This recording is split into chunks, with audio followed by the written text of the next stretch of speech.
করেছেন। For Bitr Salat, do I have to say Allahu Akbar and raise hands and then recite Dua Kunut, or just recite Dua Kunut without saying Allahu Akbar and raising hands? Please answer. হ্যাঁ, এই ভাই দোয়া কুনুতের আগে যে হাত উঠানোর বিষয়টি উল্লেখ করেছেন, হাত উঠিয়ে যে বলা হয় থাকে আল্লাহু আকবার, তারপরে দোয়া কুনুত পড়া হয় থাকে। বিশেষ করে আমরা দেখি যে মানে আমাদের বাংলাদেশের প্রেক্ষাপটে যেখানে মানে হানাফি মাযহাবের উলামায়ে কেরাম বা হানাফি মাযহাবের দৃষ্টিভঙ্গি যেখানে ফলো করা হয় থাকে বেশিরভাগ ক্ষেত্রে, সেখানে এই ধরনের করা হয় থাকে। মূলত এই যে তাকবীরের বিষয়টি, এটি কোনো সহিহ হাদিসের মাধ্যমে সাব্যস্ত হয়নি, সহিহ হাদিসের মাধ্যমে সাব্যস্ত হয়নি।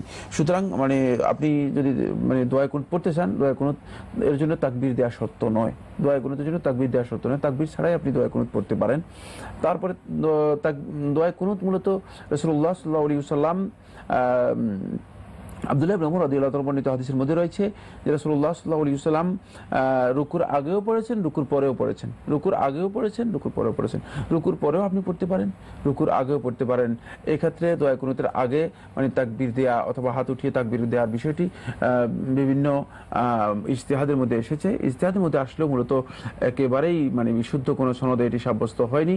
সুতরাং এটি না করাটাই উত্তম, যেহেতু সুন্নাহ দ্বারা এভাবে আমল সাব্যস্ত হয়নি।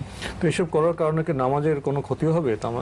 ইজতিহাদ, যেহেতু নামাজের কোনো ক্ষতি হবে না, কোনো ইজতিহাদের কারণে আমাদের যেহেতু আমরা রাসূলুল্লাহ সাল্লাল্লাহু আলাইহি ওয়াসাল্লামের সালাত আদায় করতে চাই, যেহেতু আমরা সুন্নাহর অনুসরণ করতে চাই, সেক্ষেত্রে আমাদেরকে সুন্নাহর অনুসরণ করাটাই হচ্ছে উত্তম, এবং সেক্ষেত্রে সুন্নাহ জেনে নেওয়ার বিষয় রয়েছে।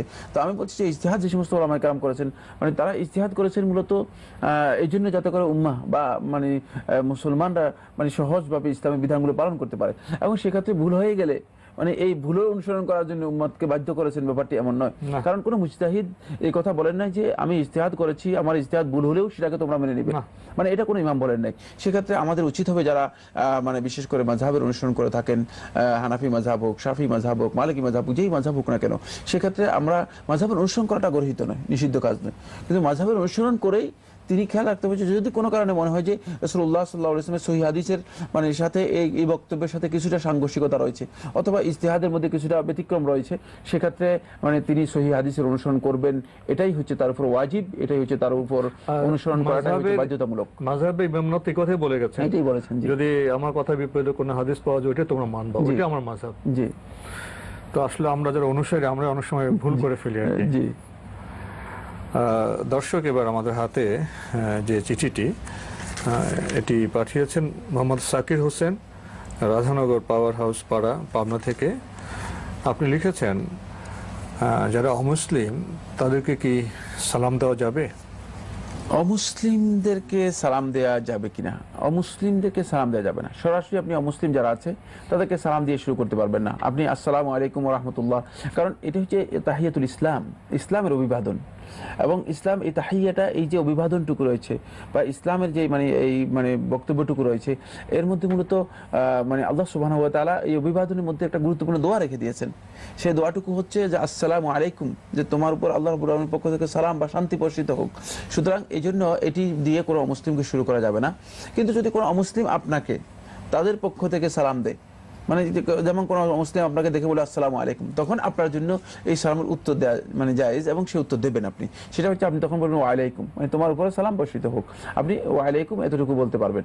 আর যদি কোনো মুসলিম তাদের ভাষায় মানে তাদের যে অভিবাদন আছে, যেমন প্রত্যেকটা ধর্মের মধ্যেই কম বেশি তাদের বিভিন্ন অভিবাদন রয়েছে, বিভিন্ন বক্তব্য রয়েছে, তাদের ভাষায় যদি তারা আপনাকে অভিবাদন দেয়, তাহলে আপনি মানে তাদেরকে কিভাবে সেটা উত্তর দিবেন? আপনি তাদেরকে কি তাদের ওই ভাষায় উত্তর দিবেন, নাকি আপনি তাদেরকে মানে আপনার যে সালাম রয়েছে সে সালামে উত্তর দিবেন? এই ব্যাপারে উলামায়ে কেরামের বক্তব্য হচ্ছে এটাই যে যদি তারা মানে তাদের ভাষায় আপনাকে অভিবাদন করে, তখন আপনি তাদের যে ভাষা রয়েছে সে ভাষায় তাদেরকে মানে সে শুধু রিপিট করবেন, মানে তাদেরকে গুড মর্নিং, হ্যাঁ গুড মর্নিং, হ্যাঁ কেবল নমস্কার, জি নমস্কার, তো সেই ক্ষেত্রে মানে আপনি ইসলামের যে অভিবাদন আছে সেই অভিবাদন দেওয়ার আপনার প্রয়োজন নেই। আপনি ইসলামের অভিবাদন সেখানে পেশ করবেন না বা দেবেন না। আপনি তাদের ভাষায় তাদের সেটা উত্তর দেবেন, যেহেতু সৌজন্যতার জন্য। এই উত্তরটুকু শুধুমাত্র উলামায়ে কেরামের একদল, সৌজন্যতা এবং সামাজিক সম্প্রীতি বজায় রাখার উলামায়ে কেরামের একদল এটি বলেছেন যে শুধুমাত্র সৌজন্যতার জন্য। কারণ যদি আমরা সমাজের মধ্যে মানে এই কাজটুকু না করি, তাহলে দেখা যাবে যে তাদের মধ্যে একটা তৈরি হবে, ব্যক্তিগত রেষারেষি, বিদ্বেষ হিংসা, তৈরি হবে। বিদ্বেষ। এবং সেই বিদ্বেষটা এমন হবে যে বলবে যে আমি তাকে অভিবাদন জানালাম, আমি তাকে স্বাগত জানালাম, আমি তাকে একটা মানে ভালো কথা বললাম, কিন্তু সে কিছুই মানে আমাকে করলো না, মানে আমাকে মানে উত্তর দিল না, এটা আদবের কোনো ধরনের রেসপন্ড করলো না। হ্যাঁ, মানে কোনো ধরনের এই কাজটুকু যাতে না হয়ে থাকে বা এই উপলব্ধি যদি তৈরি হয়, তাহলে এর মাধ্যমে আসলে বিদ্বেষ তৈরি হবে। এই কারণে মূলত একদল উলামায়ে কেরাম বলেছেন যে না, শুধুমাত্র আপনি ততটুকু বলবেন। যেহেতু রাসূলুল্লাহ সাল্লাল্লাহু আলাইহি ওয়াসাল্লামের সময় দেখা যেত ইহুদি যারা আছে, হাদিসের মধ্যে এসেছে রাসূলুল্লাহ সাল্লাল্লাহু আলাইহি ওয়াসাল্লামের কাছে এসে বলে আসসালামু আলাইকুম, রাসূলুল্লাহ সাল্লাল্লাহু আলাইহি ওয়াসাল্লামকে বলতো আসসালামু আলাইকুম, মানে আপনার মৃত্যু হোক। রাসূলুল্লাহ সাল্লাল্লাহু আলাইহি ওয়াসাল্লাম মানে শুনেও না শুনে ভান করতেন, মানে আসসালামকে তারা বিকৃত করতো, মানে সালামকে বিকৃত করার চেষ্টা করতো। তখন রাসূলুল্লাহ সাল্লাল্লাহু আলাইহি ওয়াসাল্লাম উত্তর দিতেন কি, ওয়া আলাইকুম, মানে তোমাদেরও মৃত্যু হোক। রাসূলুল্লাহ সাল্লাল্লাহু আলাইহি ওয়াসাল্লাম তোমরা যেটা বলেছো তোমরা সেটা পাও। তোমরা যেটা